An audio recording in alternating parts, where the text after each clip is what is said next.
conquer clutter. Hey everyone, and welcome back to the channel. Are you tired of opening your drawers to a chaotic mess? Do you spend precious minutes searching for that one shirt or the right spatula? I feel you.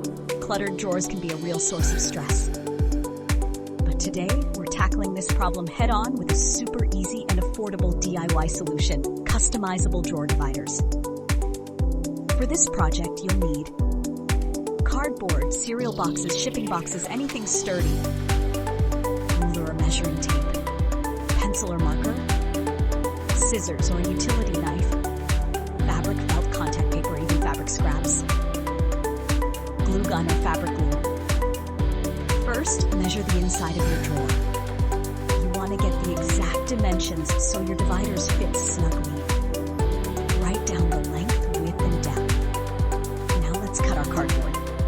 We'll be creating strips that will form the dividers. The height of your strips should be slightly shorter than the depth of your drawer. This allows for easy access to the contents. For the length, you'll need to do a little math. Think about how you want to divide your drawer. Do you want large compartments or smaller ones? Based on your desired layout, calculate the lengths of your cardboard strips. Be careful with the utility knife. Always use a cutting mat and keep your fingers away from the blade. Now comes the fun part, covering the cardboard strips with fabric.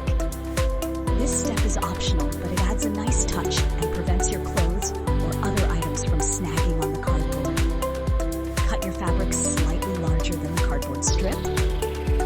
Apply glue to the cardboard and carefully wrap the fabric around it, ensuring a smooth finish. You can use a glue gun for a quick hold or fabric glue if you prefer.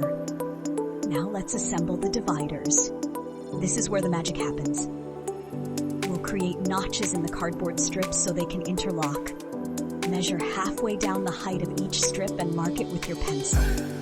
Then, using your scissors or utility knife, carefully cut a slit about halfway through the width of the strip. Do this on opposing sides of the strips where they will intersect. Now simply slide the strips together at the notches to create a grid-like structure within your drawer. Adjust the placement of the dividers to create compartments that suit your needs. And there you have it. Custom drawer dividers that will transform your cluttered drawers into organized masterpieces. No more digging through piles of clothes or searching for that missing sock. These dividers are perfect for any drawer in your home: clothes, underwear, socks, kitchen utensils, even craft supplies. I hope you found this DIY project helpful. If you try it out, be sure to share your before and after photos in the comments below. I'd love to see your organized drawers. Don't forget to like this video and subscribe to my channel for more easy DIY projects and organization tips. Thanks for watching, and I'll see you in